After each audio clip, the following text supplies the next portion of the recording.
મહત્વના એક સમાચાર હાલ પ્રાપ્ત થઈ રહ્યા છે। મોટા સમાચાર ખ્યાતિ હોસ્પિટલ કાંડને લઈને પ્રાપ્ત થઈ રહ્યા છે। ખ્યાતિ હોસ્પિટલ કાંડને લઈને આ મહત્વના સમાચાર હાલ પ્રાપ્ત થઈ રહ્યા છે।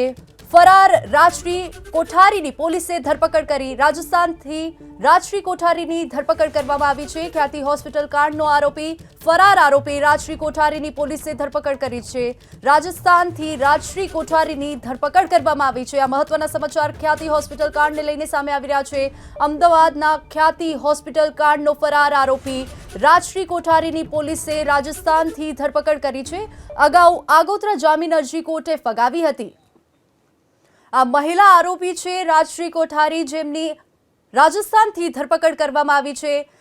ફરાર રાજશ્રી કોઠારીની પોલીસે રાજસ્થાનથી ધરપકડ કરી છે। ખ્યાતિ હોસ્પિટલ કાંડમાં આ સંડોવાયેલા હતા। અમદાવાદના ખ્યાતિ હોસ્પિટલ કાંડને લઈને આ મોટા સમાચાર। ફરાર મહિલા આરોપી રાજશ્રી કોઠારીની પોલીસે રાજસ્થાનથી ધરપકડ કરી છે। અગાઉ તેઓ આગોતરા જામીન અરજી કોર્ટે જામીન અરજી તેઓની ફગાવી હતી। મહિલા આરોપી છે જેની અત્યારે રાજસ્થાનથી પોલીસે ધરપકડ કરી લીધી છે। પોલીસને આ મામલે મોટી સફળતા મળી છે।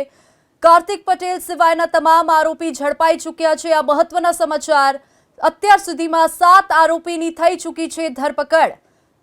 તો રાજશ્રી કોઠારીની ધરપકડ સાથે કુલ 7 આરોપીની ધરપકડ થઈ ચૂકી છે। કાર્તિક પટેલ સિવાયના તમામ આરોપી જે ખ્યાતિ હોસ્પિટલ કાંડમાં સંડોવાયેલા હતા તેમની ધરપકડ થઈ ચૂકી છે। વધુ વિગતો સાથે અમારા સંવાદદાતા કુશાંગ આપણી સાથે ફોન લાઈન પર જોડાઈ ચૂક્યા છે। કુશાંગ, અત્યારે જે ફરાર મહિલા આરોપી ઝડપાયા છે, રાજસ્થાનથી ઝડપાયા છે, ક્યારે ઝડપાયા, પોલીસે ક્યાંથી પકડી પાડ્યો છે, તેને લઈને શું છે વિગતો?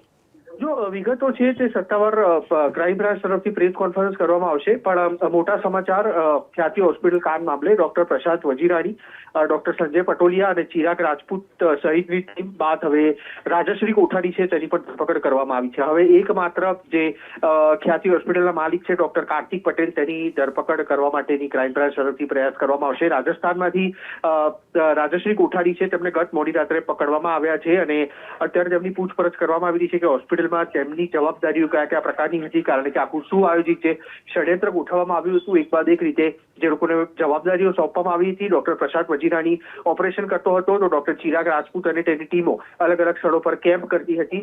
આની પહેલા ડોક્ટર સંજય પટોલિયાની ધરપકડ કરવામાં આવી અને તેને પણ કબૂલાત કરી હતી કે વધુમાં વધુ દર્દીઓ આવે તેના માટે દબાણ ડોક્ટર કાર્તિક પટેલ તરફથી કરવામાં આવતું। એટલે ક્યાંક ને ક્યાંક સંડોવણી એ પણ સામે આવી રહી છે કે રાજશ્રી કોઠારીની પણ આમાં સંડોવણી હોઈ શકે કે વધુમાં વધુ દર્દીઓ લાવવામાં આવે, જેથી કરીને સરકારના પીએમ જે યોજનામાં વધુમાં વધુ દર્દીઓ બતાવી અને નાણાં મેળવી શકાય। તો ક્રાઇમ બ્રાન્ચ તરફથી અત્યારે રાજશ્રી કોઠારી છે તેની પૂછપરછ શરૂ કરવામાં આવી છે કે તેમની જવાબદારી શું હતી અને તેઓ કઈ હોદ્દા પર હતા। હોસ્પિટલની આવક જાવક જે હતી, એક વર્ષની અંદર ગત વર્ષે જે ખ્યાતિ હોસ્પિટલનું 11 કરોડનું ટર્નઓવર હતું, તો તેમાં રાજશ્રી કોઠારી કેટલા ટકાના હિસ્સેદાર હતા અને આખરે આખી જે કૌભાંડની શરૂઆત હતી તેમાં તેઓ કેવી રીતે સામેલ હતા, તે તમામ બાબતો પરથી બપોરે 4 વાગે ક્રાઇમ બ્રાન્ચ તરફથી પડદો ઉંચકવામાં આવશે।